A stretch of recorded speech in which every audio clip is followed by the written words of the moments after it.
રાજકોટ સહિત સમગ્ર સૌરાષ્ટ્રના લોકપ્રિય એવા લોકમેળાને લઈને આ વખતે તંત્ર દ્વારા તૈયારીઓ વહેલી તકે શરૂ કરી દેવામાં આવી। ગત વર્ષે રાઇડ્સની મંજૂરીના વિવાદને કારણે મેળો રદ કરવો પડ્યો હતો, જેથી આ વર્ષે કોઈ મુશ્કેલી ન આવે તે માટે અગાઉથી જ પગલાં લેવામાં આવી રહ્યા છે।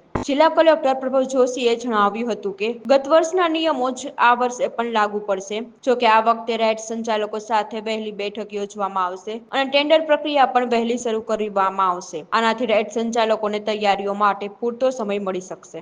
મેળામાં જે રૂલ્સ છે એ રાજ્ય સરકાર દ્વારા બનાવેલા હોય તમામને એનું પાલન કરવાનું ફરજિયાત છે। રાજકોટ જિલ્લામાં જે કંઈ રાઇડ્સનું સંચાલન થશે એ બધા નિયમોનું પાલનની સાથે જ થશે। જી, આ વખતે અમે ફોર્મ્સનું વિતરણ અને જે ટેન્ડરિંગ પ્રક્રિયા છે એ વહેલી કરવાનો અમે આદેશ આપી દીધા છે। અમે બધા જે રાઇડ ઓનર્સ છે એમને હેન્ડહોલ્ડ કરવા માંગીએ છીએ। એમને સાથે અમે પ્રી બીડ મિટિંગ રાખશું। એમના જે સલાહ સૂચન હશે એને અમે અમારી ટેન્ડરની શરતોમાં સામેલ કરશું અને કાયદાની મર્યાદામાં રહીને જે કંઈ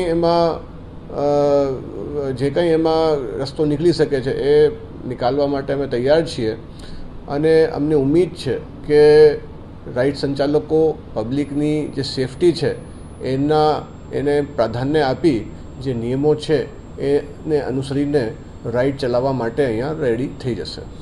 સ્થળ માટે અમે જે રિંગ રોડ જે છે ત્યાં એક જગ્યા આઈડેન્ટિફાય કરી છે, એને સમતલ કરવાની સરકારશ્રીમાં અમે એની માંગણી કરવામાં આવશે। અમારો પ્રયાસ છે કે સરકારશ્રીમાંથી ગ્રાન્ટ મળ્યેથી જો એની લેવલિંગ સમયસર થઈ જાય તો એ બહાર શિફ્ટ કરવામાં આવશે।